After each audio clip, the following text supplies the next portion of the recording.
Hi, I'm Dr. Brian Thornburg. Recently, there was a report that a child died from measles. I just was notified that in the New York Times, the child did test positive for measles. However, health officials at the state health department could not confirm that this is a cause of death as well. It's just that the child tested positive, but the cause of death has not been yet tied to measles. So I just wanted to make that clarification. We saw that in 2021, there were over 1,000 cases. I believe last year, there were approximately 500 cases. One of the most alarming events was the death of this child because that had not happened since 2015. And here we are learning that maybe there was a mainstream media overreaction to a death of a child that appears to be associated with measles, but is actually at this point not the cause of death. This did prompt some questions, and I love receiving the questions because that helps me learn what I should record here. So I thank you very much for that. And the question that I received was, should I delay the MMR vaccine from 1 to possibly to 4 years old because of the increased risk of seizures associated with the vaccine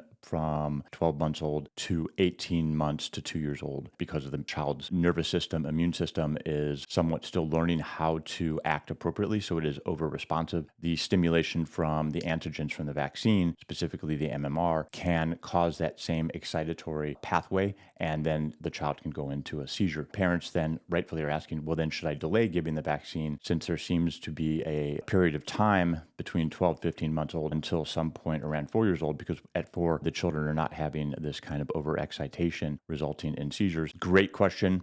Like I tell other parents, when you choose to delay vaccines, it's like leaving money on the table. It's like playing craps. There is a period of time where your child is going to be unprotected because they have not received the vaccine, and that unprotection is a period of time that they can contract the disease. And how are you going to respond? What kind of homework have you done? How well have you prepared for the what if scenario on either side of the equation, whether you give vaccines or you don't give vaccines? Really making sure that you are prepared to feel that you have done everything that you possibly can before making the decision to delay or to follow the schedule or to not give it at all. You just want to make sure that you're studying as much as possible, watching videos like this, going to other physicians who are speaking kind of on a more informed basis, using scientific literature, and also identifying where there are major gaps in the scientific literature. Lots of different examples there. Great question. I don't give specific answers, same thing I do in my practice. I can't give you what to do. I can only offer the science there, and the rest of it is for you to do a good soul search and decide what is the best path forward. And again, Robert Kennedy stated, vaccines are an option, nutrition is an excellent source, and use high-dose vitamin A if your child contracts the measles. Thank you.